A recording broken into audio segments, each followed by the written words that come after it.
गच्छामि धम्मं शरणं गच्छामि संघं बुद्ध ने लोगों की सोच विचार का आदर किया है।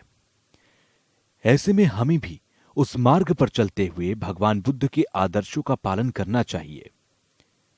दूसरों के धर्म और उनके सोच विचार का आदर करना चाहिए, क्योंकि भगवान बुद्ध के वचनों में हमें यह मोटे तौर पर बताया गया, कुछ बारीकी से बताया गया है, कुछ घुमा फिरा कर बताया गया है, कुछ उपाय के माध्यम से बताया गया। इसलिए क्योंकि लोगों की सोच एक जैसी नहीं होती, लोगों का स्वभाव एक जैसा नहीं है। इसलिए मैं यहां सभा में आपसे भी यही कहना चाहता हूं कि जो आत्मा के प्रति इतना अटूट विश्वास है, तो कृपया करके इसी विश्वास में बने रहें और किसी गलतफहमी में नहीं आना चाहिए। मतलब किसी गलतफहमी के कारण हमारी आस्था और सोच विचार का नुकसान नहीं होना चाहिए। जो अनात्मा यानी कि आत्मा से शून्य है, बौद्ध धर्म का दर्शन जो है उससे अवगत है तो ठीक है, लेकिन अगर उससे अवगत नहीं है, आत्मा के प्रति आपके अंदर अटूट विश्वास है, तो फिर कोई जरूरी नहीं है। उस चीज को आप छोड़ दीजिए और उसके बाद फिर मन को शांत रखना और शांत रखने के अनुभव से वस्तु की वास्तविकता को समझना या नेकी या विपासना को समझना और फिर बौद्ध चित्त का अभ्यास करना और फिर दूसरों के कल्याण के प्रति संकल्प लेना, तो आप इन चीजों का, इन धर्मों का पालन करिए। यह भी बड़ी बात है। ऐसा कहा गया है कि अगर हमें किसी चीज के प्रति जानकारी प्राप्त ना हो या फिर हम उससे अवगत ना हो, तो फिर इसके बावजूद हम उस चीज में उतर जाएंगे तो मन में शंकाएं पैदा होंगी। शंकाएं पैदा होने की वजह से स्वयं के अभ्यास में एक नुकसानदेह होगा।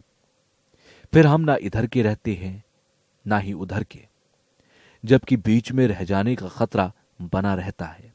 मेरे एक मित्र हैं, बहुत अच्छे इंसान हैं, ईसाई धर्म से हैं, ईसाई धर्म के अनुयायी हैं, उपासना भी करते हैं, यानी कि उपासक हैं। तो एक दफा मेरी उनसे बात हुई थी, तो वे व्यक्तिगत तौर पर बौद्ध के ग्रंथों का अध्ययन करते हैं। फिर जैसे बौद्ध धर्म में सहनशीलता के अभ्यास और लोगों के लिए यानी कि प्राणियों के हित में कैसे काम करना है, इस तरह से बौद्ध धर्म का अध्ययन करते करते वो अभ्यास भी कर रहे हैं। एक दफा मेरी उनसे बात हो रही थी शून्यता के बारे में, तो उन्होंने मुझसे शून्यता के लिए एक सवाल पूछा।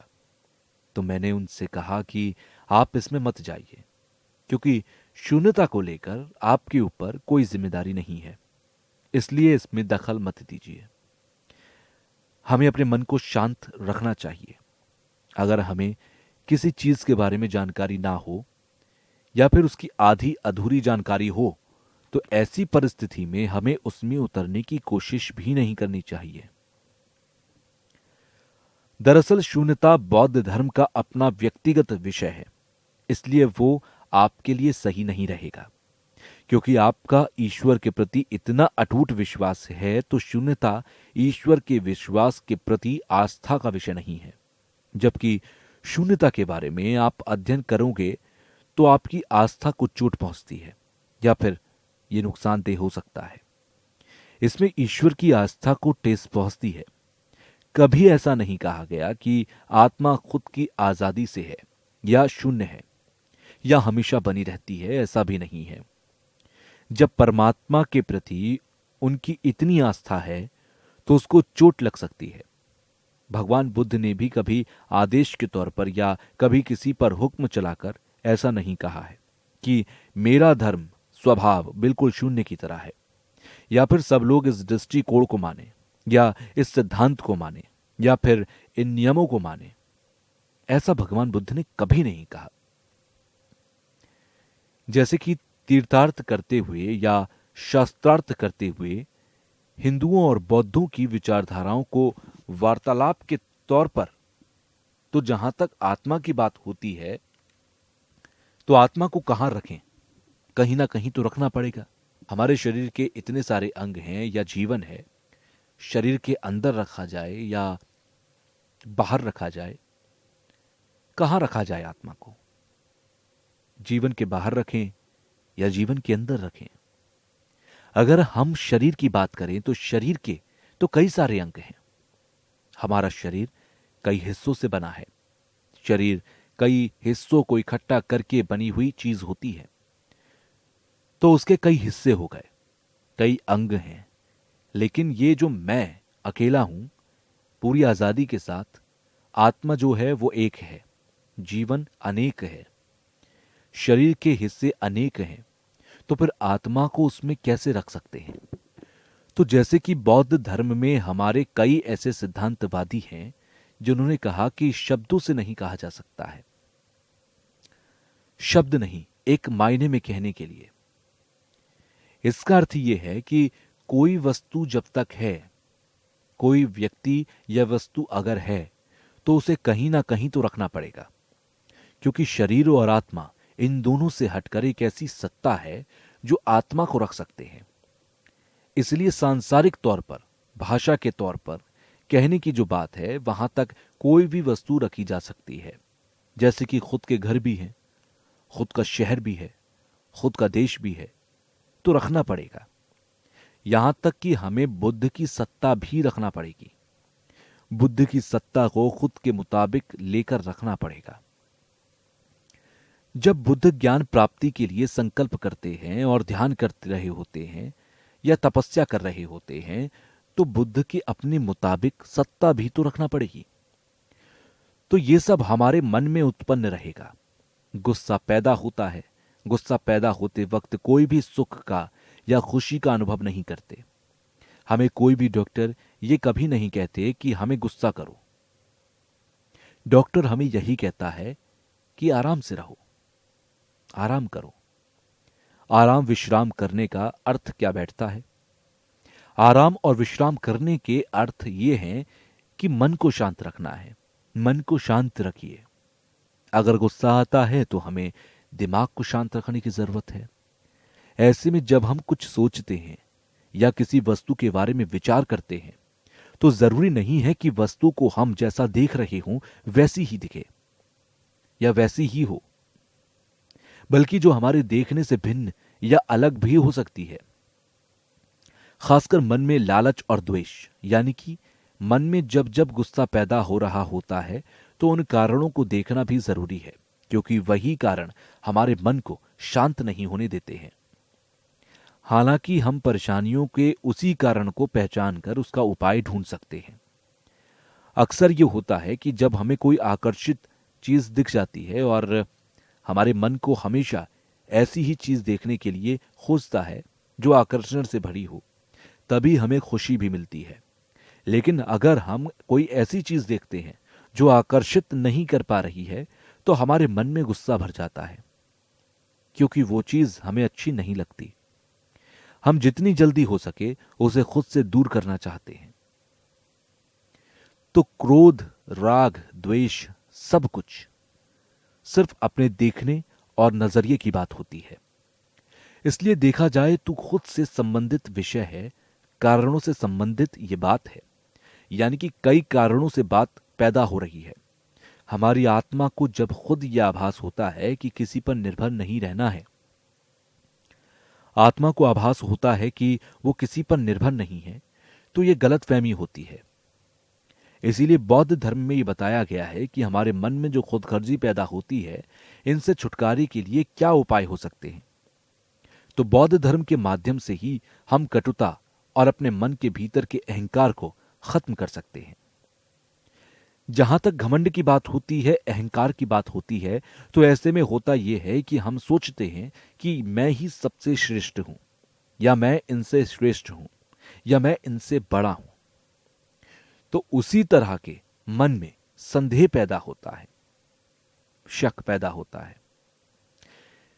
तो ये राग, द्वेष, संदेह, मोह, ये सब हमारे देश में अशांति लाते हैं, हमारे देह में अशांति लाते हैं। हालांकि इससे हटकर प्रज्ञा होती है, लेकिन वो मन की बात है। जैसे कि पहले भी कहा गया था कि करुणा का आभास होता है, अहंकार से छुटकारा मिलता है। उससे छुटकारा मिले तो ये एक प्रार्थना हो गई। जबकि हमारा सारा ध्यान जो है वो प्रज्ञा की ओर होना चाहिए, क्योंकि प्रज्ञा से ही मोक्ष की प्राप्ति होती है। लेकिन प्रज्ञा भी राग द्वेष की प्रज्ञा की बात नहीं कर रही है, जबकि अपने मन के ऊपर अपने अनुभव से आप सोचें। सिर्फ ग्रंथों के अध्ययन से ही नहीं, यानी कहने का मतलब यह है कि पहले ग्रंथों के ध्यान से सुने, फिर उस पर आत्मचिंतन करें, विचार करें और उसके बाद कटुता को कम करें। कौन से पुण्य को अपनाना चाहिए, कौन से पाप को त्यागना चाहिए, ये विचार मन में आ सकते हैं। इसके बाद हमें वास्तविकता की ओर जाते हुए यह सोचना है कि वास्तविकता क्या है, सच्चाई क्या है, मूल क्या है, इसकी ओर हमें जाना चाहिए। और फिर जैसे हम सोचते हैं, दिखाई देते हैं, वो वास्तव में नहीं है।